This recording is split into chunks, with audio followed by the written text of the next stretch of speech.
지난 주일에도 제가 설교 서원에 어린이 설교를 전하는 일이 우리 교회 여건상 좀 많이 어려운 일이다 하는 말씀을 드렸었는데, 사실은 어버이 주일 설교도 어려운 여건입니다. 왜? 우리가 다 어버이니까.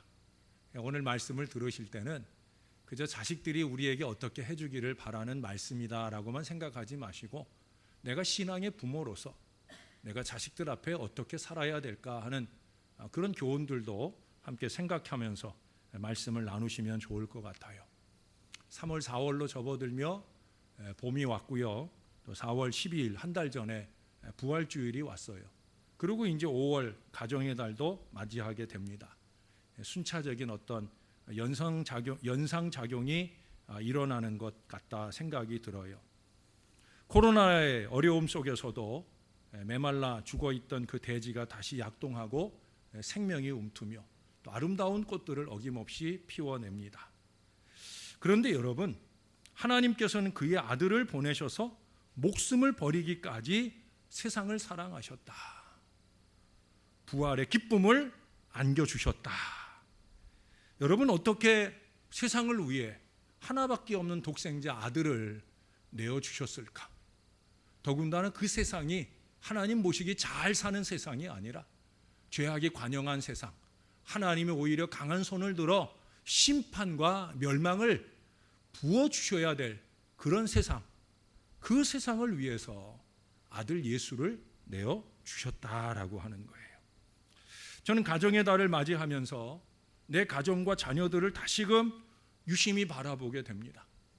세상 모든 것을 다 준다 해도 바꾸지 않을 그 아들과 딸 아닙니까?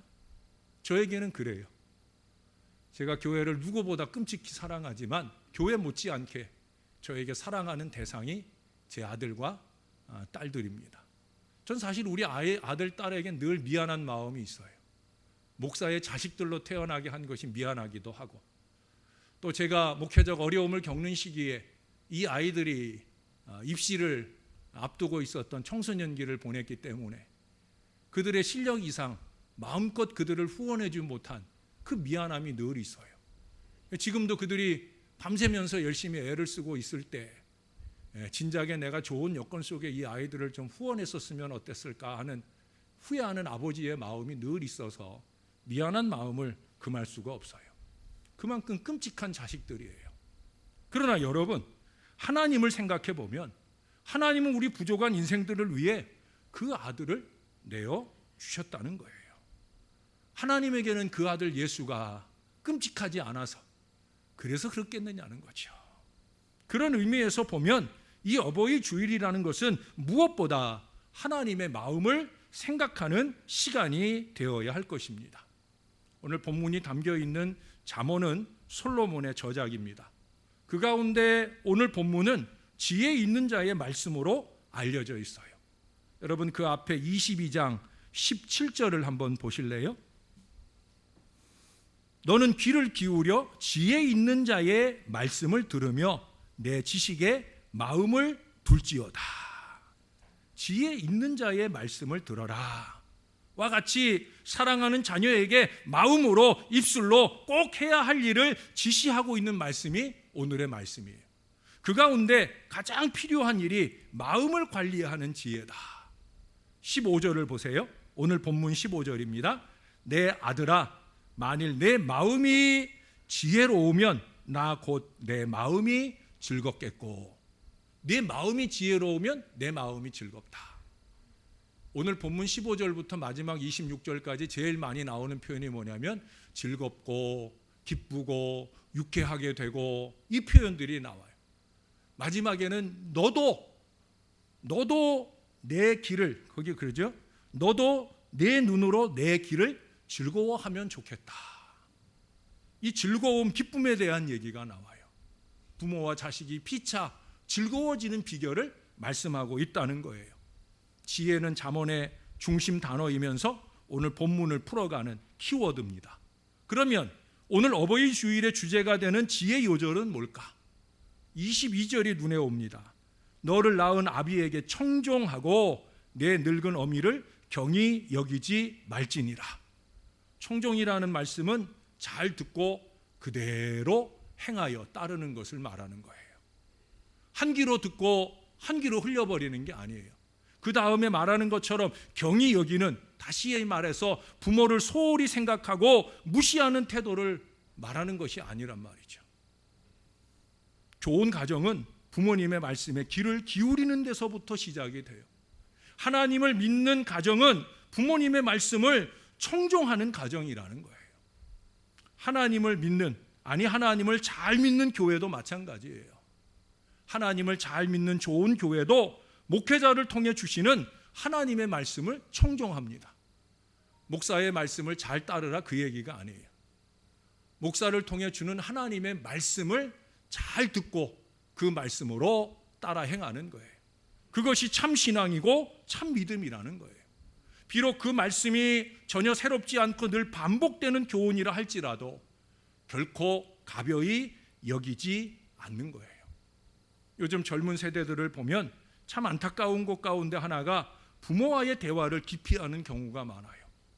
퇴근하거나 학교에서 집에 돌아오면 문 쾅 닫고 들어가서 그야말로 코빼기도 보이질 않아요.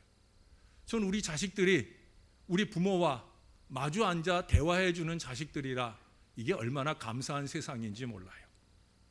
자신의 지식에 의존하면서 부모님 말씀을 건성으로 흘려듣는 경우들이 많아요.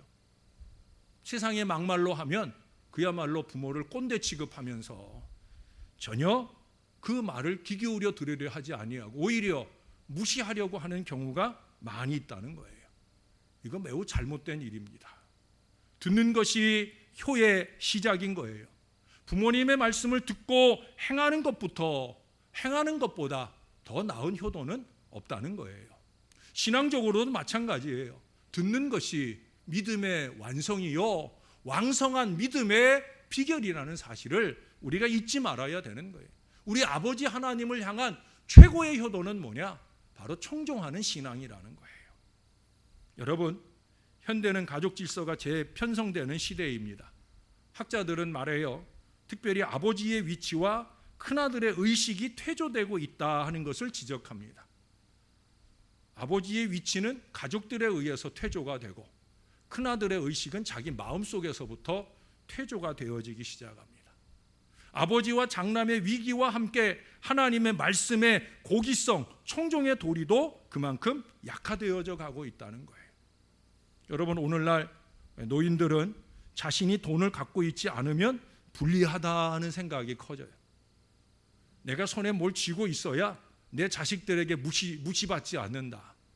저희 어머니도 그러신 것 같아요. 일하는 거 아니시니까 기껏해야 여기 어르신들처럼 노령연금 받고 또 우리 삼형제가 매달 저희 어려운 형편에 많이 보내드리지 못해도 조금 용돈을 보내드리는 것, 그것 갖고 사셔요. 근데 그것 가지고도 자식들이 보내주는 건 당신 위해서 쓰지만 노령연금은 열심히 모으시더라고요. 부모 노릇하신답시고. 그러지 말라고, 제발 그러지 말고 열심히 잘 먹고 잘 쓰시라고. 그래도 이번에도 다시 한번 그 어머니의 그 큰 마음을 제가 느끼고 옵니다. 그런데 여러분, 노인이 반드시 가져야 할 4가지, 그 4가지가 뭔지 아세요? 전 이 얘기를 읽으면서 한참 웃었어요. 그 4가지가 이거예요. 첫째, 돈. 둘째, 화폐. 셋째, 수표. 넷째, 머니. 결국 다 뭐예요? 다 돈이라는 거예요. 믿음과 사랑이 사라지고 마음의 소통이 가로막힌 이 시대의 가정은 그렇게 살벌해져 가고 있다는 거예요. 그럼 오늘의 잠언은 우리에게 어떤 효도에, 또 자녀의 신앙교육에 지혜를 주시는 것일까? 첫 번째로 꼽아볼 수 있는 말씀은 16절에 있어요. 16절을 같이 한번 읽어주실래요? 시작.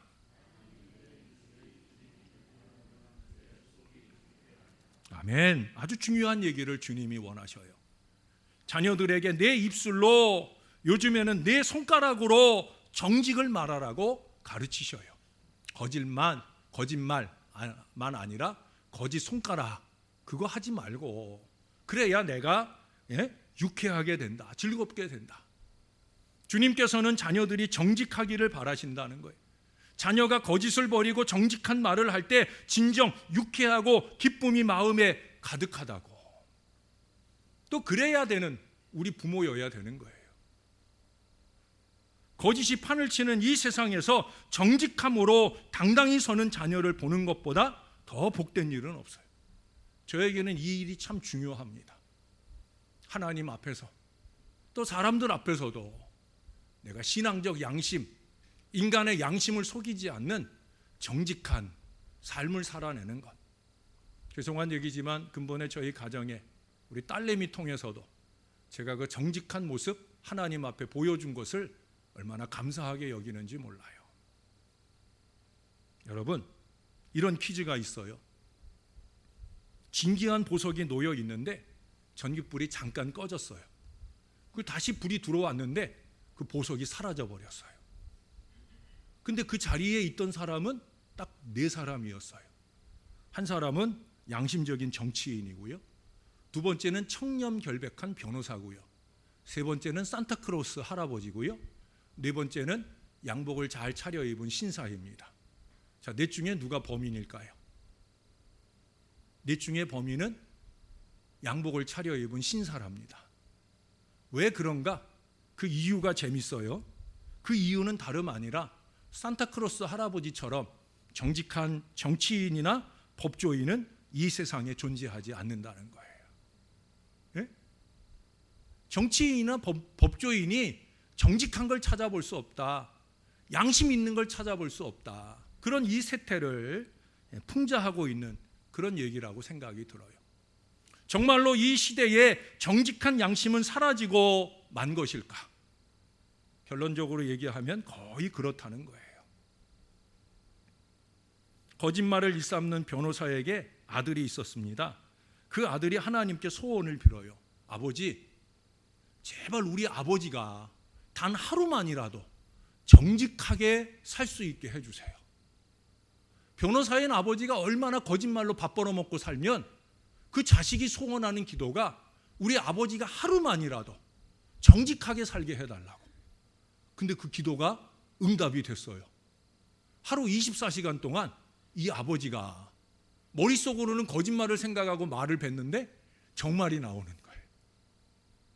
거짓말의 변호를 준비했는데 정말을 변호하는 거예요. 아니, 정말을 변호하는 게 아니라 정말을 선언하는 것이 되겠죠. 그러니까 뒤죽박죽 되는 거예요. 그동안 그의 밥벌이의 근원이 되었던 거짓말이 사라지고 정직을 말하게 되니까 사업이 막 뒤죽박죽 되고 하루 사이에 막 엎어지는 역사가 일어나는 거예요. 이것은 다름 아니라 오래전에 보았던 짐 캐리 주연의 영화 라이어라고 하는 영화의 줄거리입니다. 라이어가 뭐예요? 거짓말쟁이에요.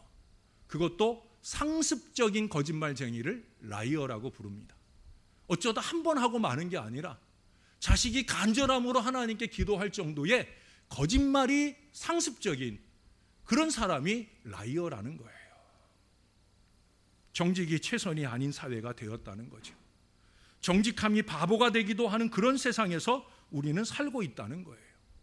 하나님 앞에 부모가 거짓되고 그 자녀들도 뻔뻔함을 닮아가는 안타까운 시대가 되어져 가고 있다는 거예요. 여러분, 내 가정의 자녀가 거짓말하는 것을 알게 되었을 때 여러분들의 기분은 어떠십니까? 죄송하게도 그 다음 글을 이렇게 적게 하셨어요. 제가 적었다가 지웠다가 다시 적었는데 죄송한 마음으로 여러분에게 말씀드려요. 하나님이 적게 하셨으니까. 그 내용은 뭐냐? 아무렇지도 않다고 말할 분들도 있을 것입니다. 왜? 자기는 더 많이 하고 사니까. 여러분, 하나님께나 우리 부모들은 내 가정의 자녀가 거짓말하다가 정직하게 말하면 다 용서하고 회복시킬 준비가 되어 있는데 끝내 그 거짓을 주장하고 고집하고 말하는 그 자녀에게 우리가 해줄 수 있는 게 없다는 거죠.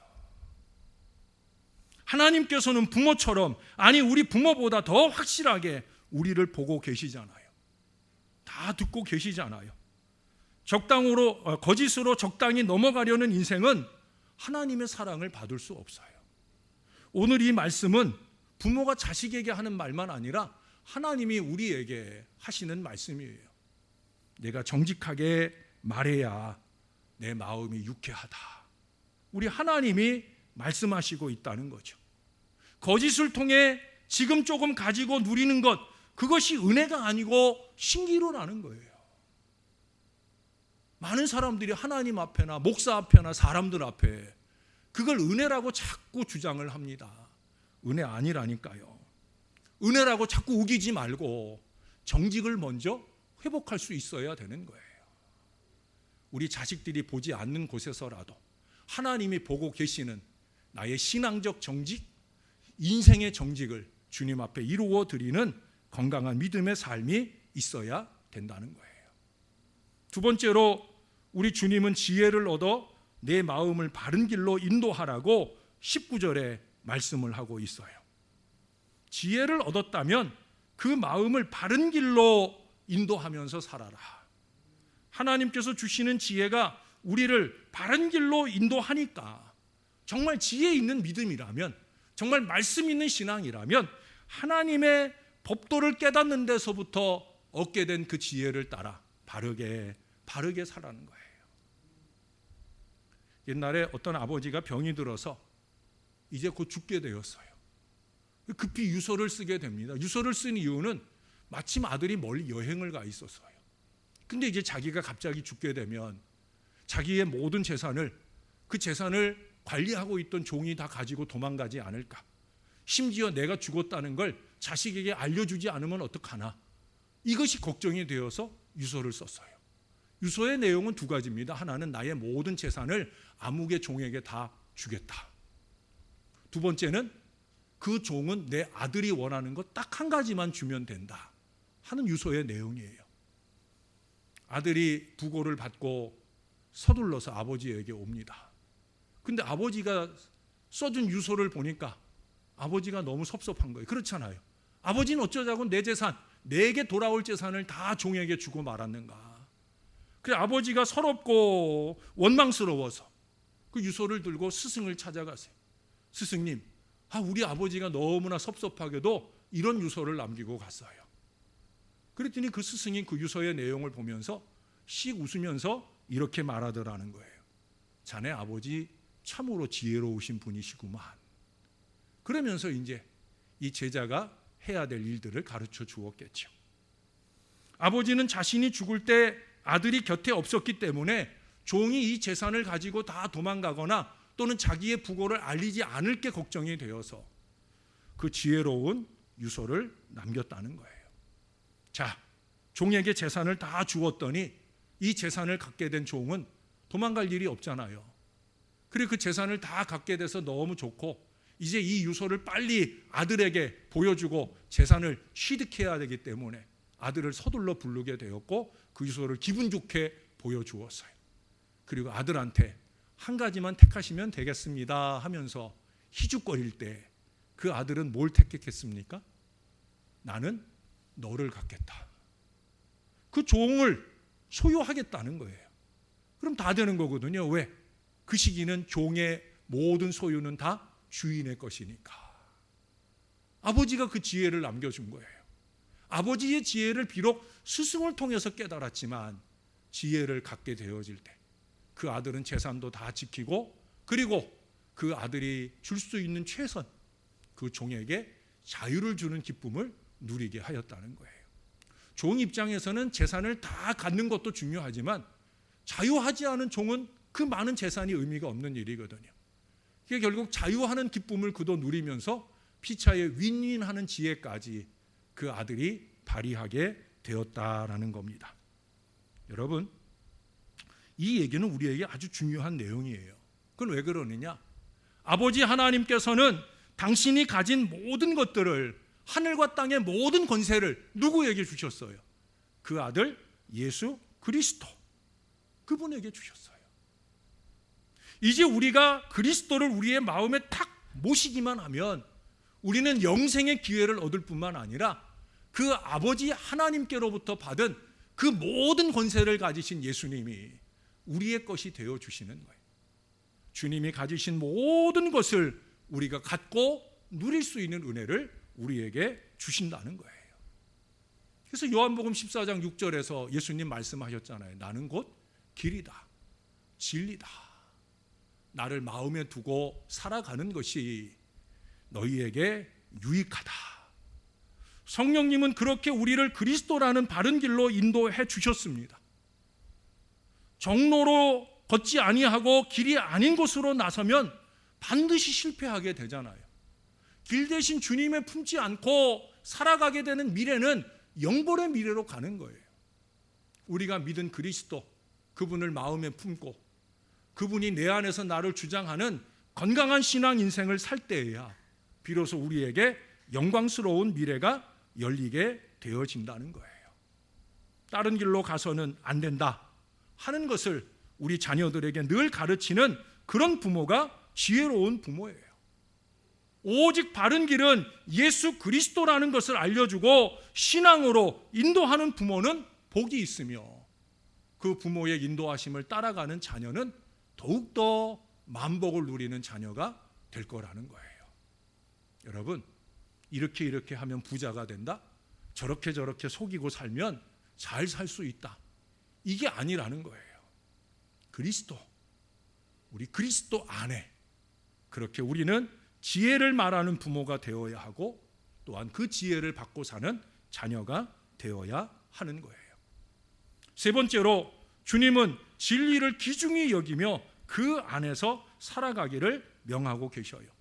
23절의 말씀을 같이 한번 읽어볼까요? 시작.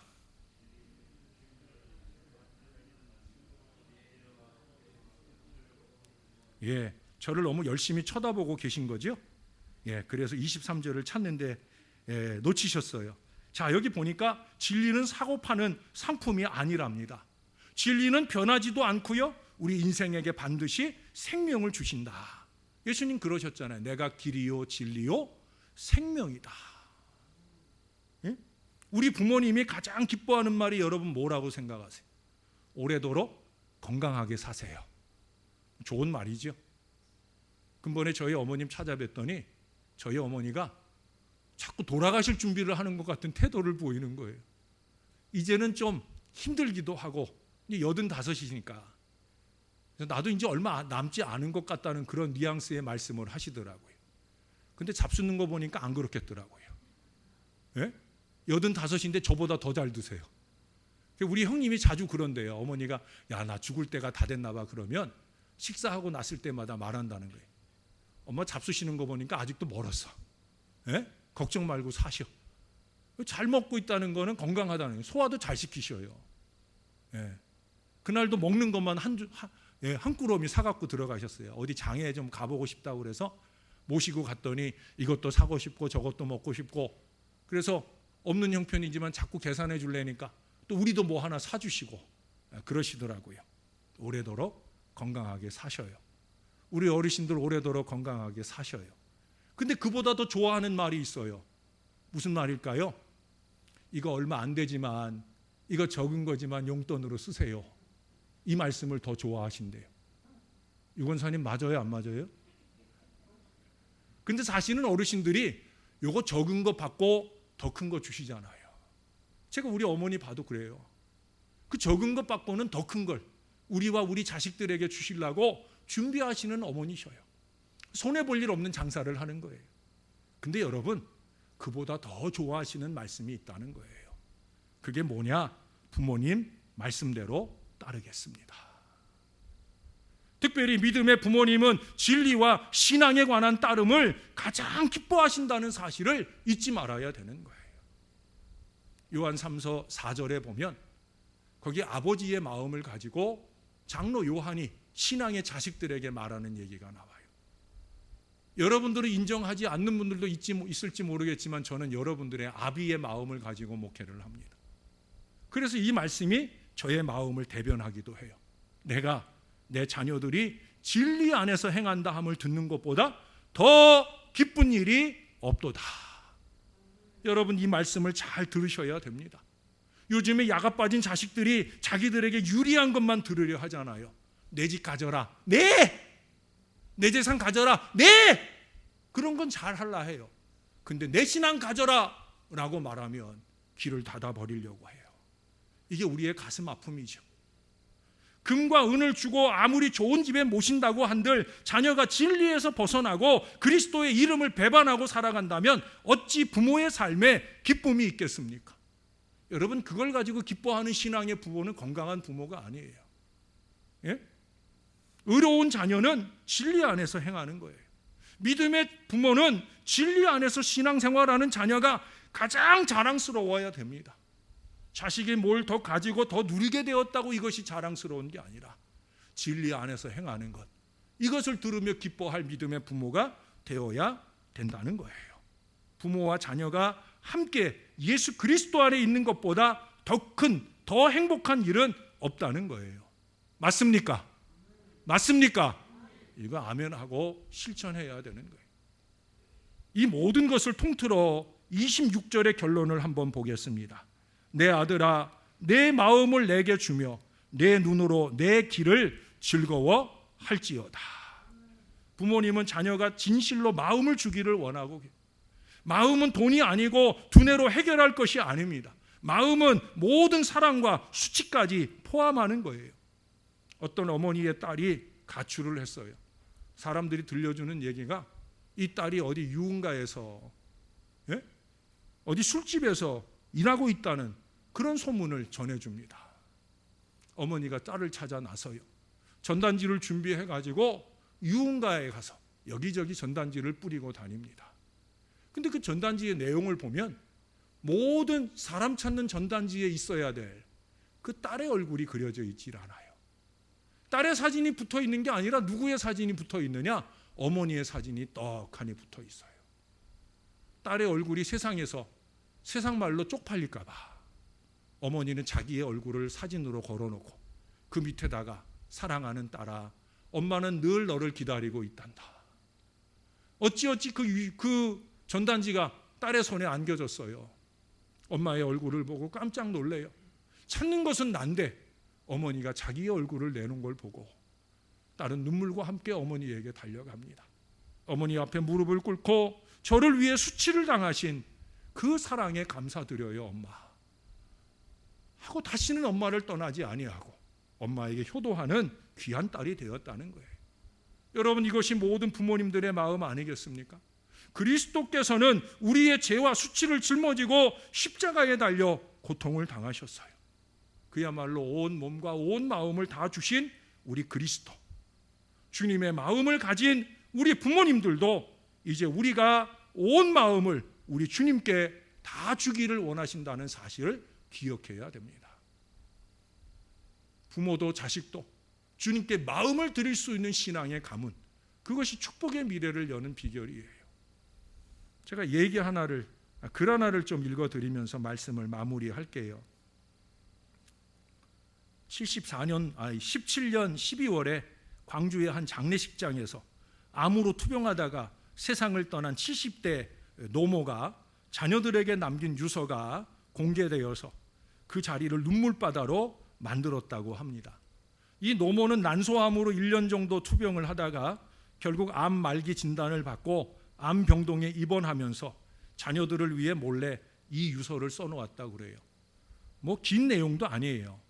짧은 내용이지만 자네들이 내 자식이었음이 고마웠네라는 제목까지 정해져 있었다고 합니다. 자네들이 나를 돌보아 줌이 고마웠네. 자네들이 세상에 태어나 나를 어미라 불러주고 젖물려 배부르면 나를 바라본 눈길에 참 행복했다네. 지압이 일어 세상 무너져 험한 세상 속을 버틸 수 있게 해줌도 자네들이었네. 병들어 하나님 부르실 때 곱게 갈 수 있게 곁에 있어줘서 참말로 고맙네. 자네들이 있어서 잘 살았네. 자네들이 있어서 열심히 살았네. 딸아이야, 맏며느리 맏딸 노릇 버거웠지. 큰애야, 맏이 노릇 하느라 힘들었지. 둘째야, 일찍 어미 곁 떠나 홀로 서느라 힘들었지. 막내야, 어미젖이 시원치 않음에도 공부하느라 힘들었지. 고맙다. 사랑한다. 그리고 다음에 만나자. 그리고 다음에 만나자 하는 인사를 나눌 수 있었던 이유는 다름 아니라 이 어머니의 믿음대로 이 자식들이 살고 있기 때문에 가능한 마지막 고백이 아니었겠습니까? 제가 전에도 굿바이 인사, 굿나잇 인사 나누는 얘기를 해드렸잖아요. 굿바이, 영별의 인사가 아니라 굿나잇, 오늘 밤 지나고 내일 천국에서 다시 만날 인사를 믿음의 자손들에게 잘 남길 그런 우리의 모든 가정이 되어야 할 것입니다. 그러기 위해서 우리는 우리 사랑하는 자녀들에게 마음을 달라고 하시는 주님의 음성을 듣도록 해주어야 할 것입니다.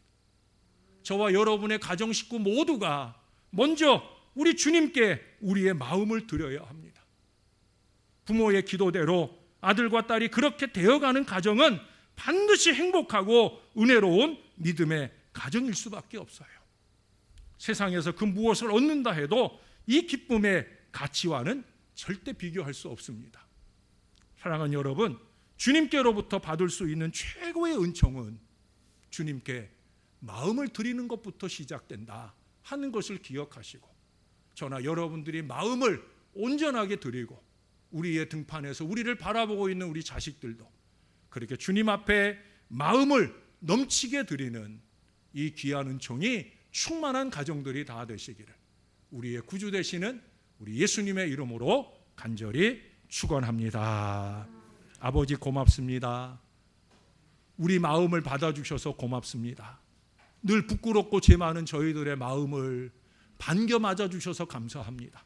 우리 마음을 정직히 주 앞에 드릴 뿐 아니라 우리 자손들도 주님 기뻐할 믿음으로 주님 앞에 그 마음도 드리고 헌신도 드리는 아름다운 가문을 이루게 도와 주시옵소서.